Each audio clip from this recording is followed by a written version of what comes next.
meron na tayong 2 barangays. Yung first barangay recipient natin started in February 2 of this year at ang next batch ay nagsimula noong March 2nd week nitong taon din. So, una is Barangay Mangin and then ang pangalawa ay Barangay Salisay. Naghabol po kami sa isang barangay na nag-disperse kami ng 50 heads. Na yung 30 heads ay yun yung gagamitin sa lechon competition, April 24, na isang activity ng Bangus Festival.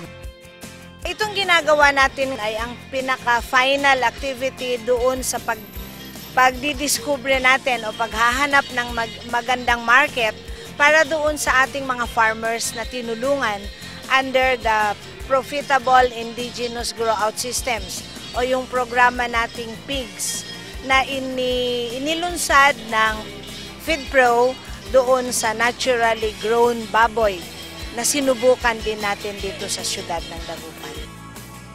Ang katuwang natin basically ay ang FeedPro team, mga staff po ng ating butihin at napakamabait na Sir Philip Ong dahil sila yung matyagang sumubaybay at nagbigay ng tulong teknikal sa siyudad para marating at makamtan natin itong mga benefits na nakita na nung mga farmers.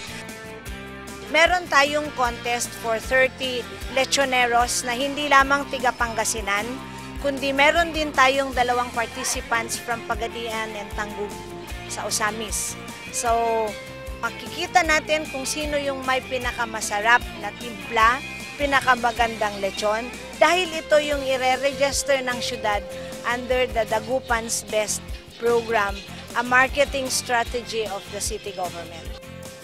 Ang talagang gusto natin mangyari sa overall sa Dagupan City ay maging food destination ito ng mga turista na pupunta sa norte at mga turista na galing sa abroad na dito sa Dagupan, hindi lang bangus, Dagupan ang masarap, kundi pati litsong baboy.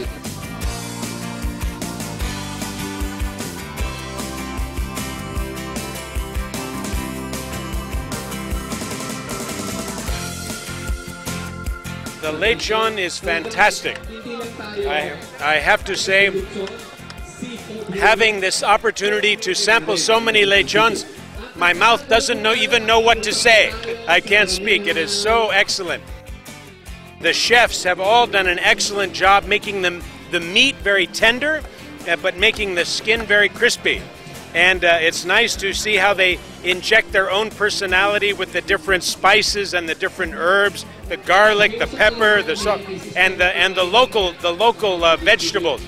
Excellent. Grabe, ang hirap mag-judge. Halos lahat sila masarap. Pero siyempre, 3 lang ang pipiliin. Lahat sila para sa akin, yung 10 ginudge ko, magaling silang lahat. Particularly, I'm from Manila. Medyo kakaiba yung lechon sa amin. Una nga pansin ko, hindi siya masyadong mataba. Maganda yung lechon. Maganda yung pinakalaman niya, meat niya. Maganda siya. Malasa, pagkakaluto. May 2 o 3 na talagang bukod tangi sa lahat. Tama, pagpakalaki at saka timpla. Tsaka yung nilalagay sa loob, iba.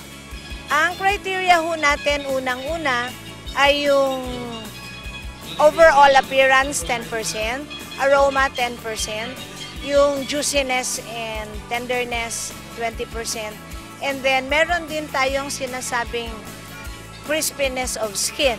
And of course, yung pinaka-importante yung masarap na lasa ng ating lechon.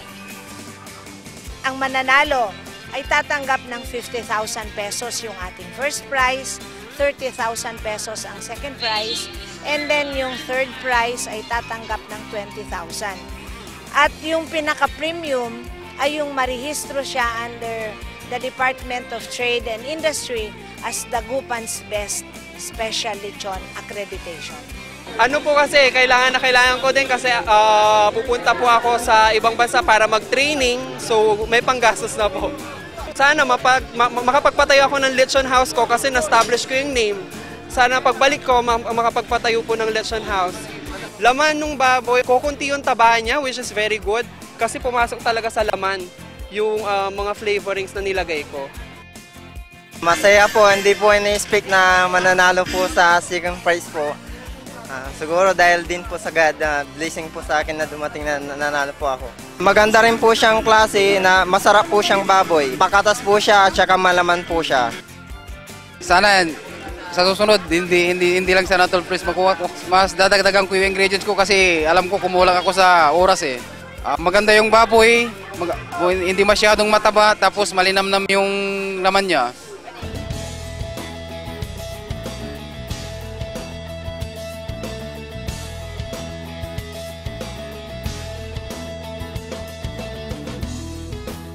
This event has been so successful. Nakikita natin na talagang ang lechon has been a tradition in Dagupan. Kaya nga lang, hindi siya nailabas as a product for the Philippines.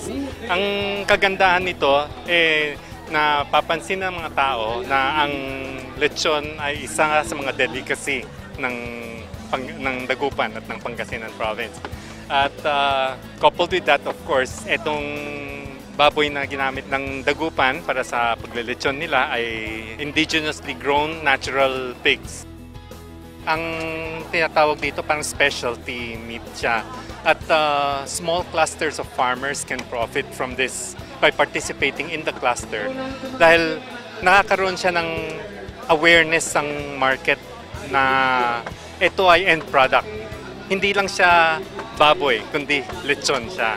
So, I think very important na mag-tie-in ang pagpapalaki ng baboy sa isang market, sa isang marketing effort. At ito na, itong Dagupan Best Special Lechon ang pinaka-identity ng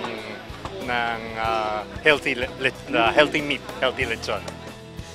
Bottom line, ang gusto natin mangyari, magkaroon tayo ng hanap buhay para sa ating mga pamilya, lalong-lalo na yung mga mahirap, na sa likod ng bahay nila, pwede silang magpalaki ng baboy na ito ay walang amoy. Kasi ang nangyayari, nag-aaway ang mga magkakapitbahay dahil nga hindi maganda ay masamang amoy ng mga tinatawag na tae ng baboy. Pero with this product, talagang walang amoy. So walang dahilan kung bakit sila mag-aaway. Pangalawa, yung size na ito, na 35 kilos, mapapalaki natin yung baboy sa loob ng 30 araw lang.